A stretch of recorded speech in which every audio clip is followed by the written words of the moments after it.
दिल्ली में अब कोरोना की स्थिति काफ़ी नियंत्रण में आ चुकी है। कोरोना के केसेस काफ़ी कम हो चुके हैं और इस वक्त पूरी दिल्ली की चिंता एक ही है कि किस तरह से अर्थव्यवस्था को पटरी पे लाया जाए एक तरफ, और दूसरी तरफ अगर तीसरी लहर आती है तो उसकी तैयारियां पूरे ज़ोर शोर से चल रही है। आप लोग देखते भी होंगे कि रोज़ मैं कहीं ना कहीं तैयारियों का जायज़ा लेने के लिए जाता हूँ। कल हम लोगों ने लगभग 22 नए ऑक्सीजन प्लांट उनका उद्घाटन किया, परसों ऑक्सीजन स्टोरेज टैंक्स का उद्घाटन किया।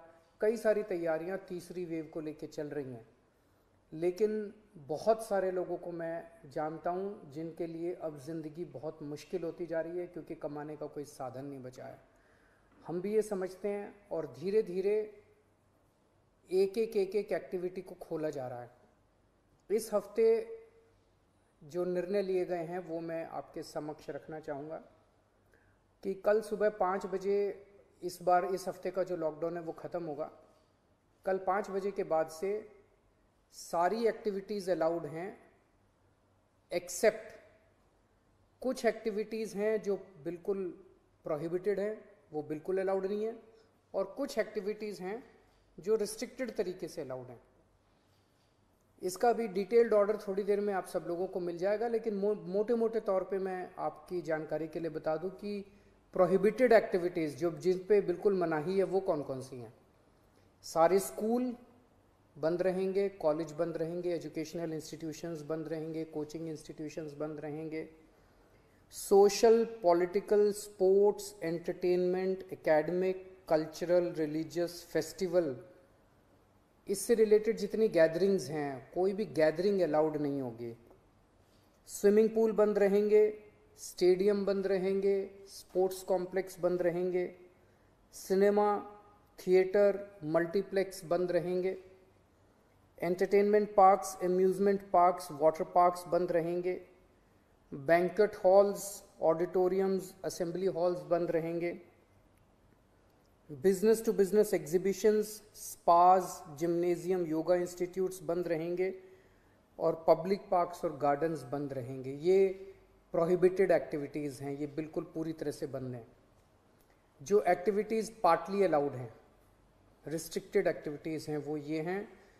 सरकारी दफ्तर, जो पिछले हफ्ते स्थिति थी वही कि ग्रुप ए ऑफिसर्स 100% अटेंडेंस और बाकी सबकी 50% अटेंडेंस, लेकिन जो एसेंशियल एक्टिविटीज़ है जैसे अस्पताल हैं, दूसरी पुलिस है, ये वो सब 100% वो पूरी तरह से चालू रहेंगी।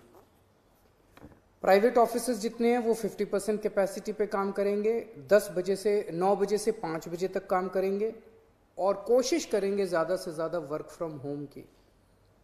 जितने मार्केट्स हैं, मार्केट कॉम्प्लेक्स हैं, मॉल्स हैं, वो अब पिछले हफ्ते ऑड इवन था, कल से पूरी तरह से सारी दुकानें खुल सकती हैं 10 बजे, लेकिन 10 बजे से 8 बजे तक शाम को। और जो रेस्टोरेंट हैं वो 50% सीटिंग कैपेसिटी पे काम करेंगे। ये एक हफ्ता हम लोग देखेंगे मार्केट्स और रेस्टोरेंट्स का।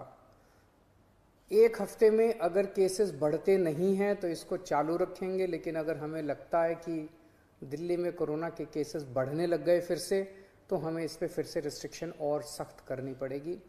इसलिए मेरी आप सब लोगों से गुजारिश है कि सभी मार्केट एसोसिएशन, सभी दुकानदार और सबसे गुजारिश है भीड़ ना होने दें, सोशल डिस्टेंसिंग का पालन करें। सब दुकान वाले अपनी अपनी दुकानों के अंदर मास्क भी रखें, किसी ने मास्क नहीं पहना हो तो मास्क उसको ऑफर कर दें। हफ्ते में जो वीकली मार्केट्स है वो अलाउ की जा रही है, लेकिन एक जोन में एक दिन में एक ही वीकली मार्केट अलाउ की जाएगी। जो शादियां हैं वो पूरी तरह से अभी पब्लिक प्लेसेस के ऊपर शादियां नहीं हो सकती, बैंक्वेट हॉल में, मैरिज हॉल में, होटल वगैरह में। अगर शादियां होनी है तो 20 से ज़्यादा लोग नहीं होंगे और घर पे या कोर्ट में ही हो सकती है। फ्यूनरल, लास्ट राइट्स में 20 से ज़्यादा लोगों की उपस्थिति नहीं हो सकती। दिल्ली मेट्रो में 50% कैपेसिटी, दिल्ली की बसों में 50% capacity, public transport, auto, e rickshaw वगैरह, इन ये भी अलाउड है, लेकिन सबकी अपनी ऑटो और ई रिक्शा में 2 पैसेंजर्स, टैक्सीज में 2 पैसेंजर्स, फटफट सेवा में 2 पैसेंजर्स, हर एक का एक वो, ताकि सोशल डिस्टेंसिंग बनी रहे, उसका एक उसकी डिटेल्स दी गई हैं। और रिलीजियस प्लेसेस खोले जा रहे हैं पर विजिटर्स अभी फ़िलहाल अलाउड नहीं होंगे। तो ये मोटे मोटे तौर पे इस हफ्ते गतिविधियां अलाउ की जा रही हैं। मैं उम्मीद करता हूं कि इसी तरह से कोरोना के केसेस कम होते रहे तो मैं समझता हूं धीरे धीरे हमारी सबकी ज़िंदगी पटरी पे आ जाएगी। बहुत बड़ी त्रासदी है और हमें सबको मिलके इसका मुकाबला भी करना है और उम्मीद भी करनी है कि अब कोरोना के केसेस ना बढ़ें, भगवान करे कि तीसरी वेव ना आए। नमस्कार।